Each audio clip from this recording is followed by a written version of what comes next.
Hi guys, welcome to another episode of Cooking with Cami. Today we are going to do some meal prep. And guess what? We have some fall recipes planned for us. Check out the fall decor back there. So today I thought that we would make a roast in the Instapot. So for the roast, you're going to put the thin wire grate into the Instapot, followed by the roast, then the potatoes, carrots, onions, and I used ranch seasoning for mine. I set my Instapot on the stew button for 2 hours so it can get nice and tender. Next up, I'm actually going to prep some food for Ozzy, but you could absolutely use this for yourself. So we're using Never Any chicken breast, and I just boil this to keep it without any seasoning so it's nice and moist for him. You could use this and shred it up and put it on tacos for some chicken tacos, or you could shred it up and put it on some salad, which I often do as well. Alright, next up we're going to work on our egg bake. So we're going to have this for breakfast all week long. So start off by greasing the pan, and then let's go ahead and prep our ingredients. In this egg bake you'll use 2 onions, 1 green pepper, and a ham of your choice. So just go ahead and chop up those items so we can put them into the egg bake. So a tip for cutting onions is to cut off the end that has the roots first, and then draw one line from the top of the onion all the way down so that you can easily peel off the outer layer.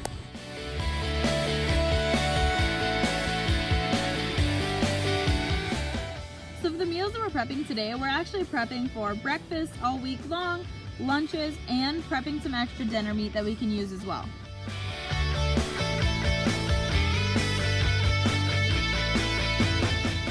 An easy way to cut bell peppers is to cut off all of the sides of it in about 4 or 5 slices so that you get none of the seeds and your pieces are nice and even for you to slice them.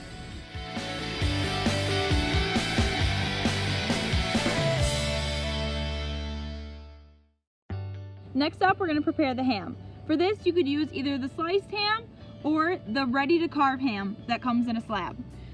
I actually like having both on hand because I can either toss it on an English muffin with a slice of cheese into the air fryer for a nice easy sandwich, or I can put it on some Hawaiian buns for a fast and easy snack. Alright, time to prepare the eggs for the egg baked. So I'm going to use a full dozen for this recipe, but if you're looking to conserve on your fats, I would use a couple cartons of egg whites instead of full eggs. Once you whisk up the eggs, go ahead and just pour those over your cut ingredients that are in the greased pan. Then you're going to pop that into a preheated oven to 350 degrees and put it in there for 30 minutes. So I actually ended up turning the oven up to about 400 degrees for the last 5 to 10 minutes so that the middle firmed up quite a bit. You're just going to want to cook it until all of the ingredients are solidified. I almost forgot to add the jalapeno slices on top. This will add some heat without taking over the entire dish. Next, we're going to prep the ingredients that we're going to season our ground beef meatballs with. So we're going to chop up some onions, I chopped up the rest of the jalapeno, and we're going to do a nice and healthy serving of some garlic, minced garlic. I'm going to go ahead and prep this entire package of meat and freeze half of the cooked meatballs.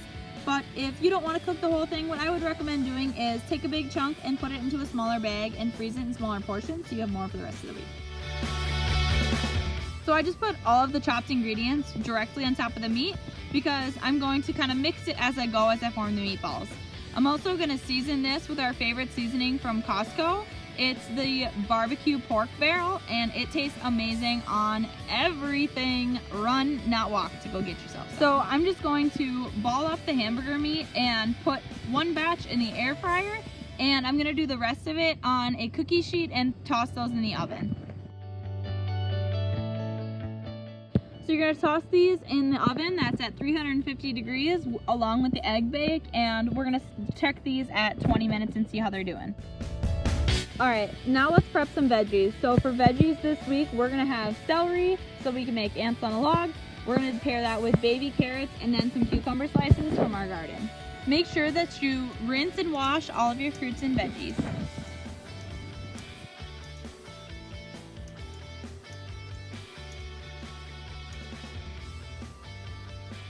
Once I have everything cleaned and chopped, I'm going to go ahead and put them into little plastic baggies so we can just grab them along with our lunch meat and carbs so that we have a full meal ready for lunch.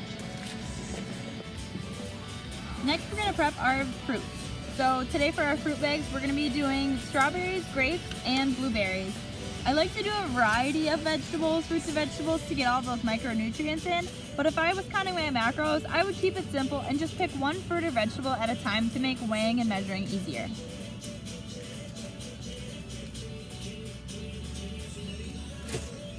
One package of grapes, one package of strawberries, and 2 packages of blueberries made about 11 bags of the mixture of all 3. And with 2 cucumbers, 1 celery stalk bundle, and a bag of baby carrots, that made about 6 bags of vegetables. So plan accordingly if you have different members of your family that want different amounts of fruits and vegetables. And once your air fryer meatballs are ready, you can go ahead and take those out and put those into your Tupperware containers. For us, I put about 2 or 3 meatballs in each container, and you can use these for a variety of different meals. So I like cooking a ton of one meat, and then you can pair it with different seasonings and carbs to get a different meal effect.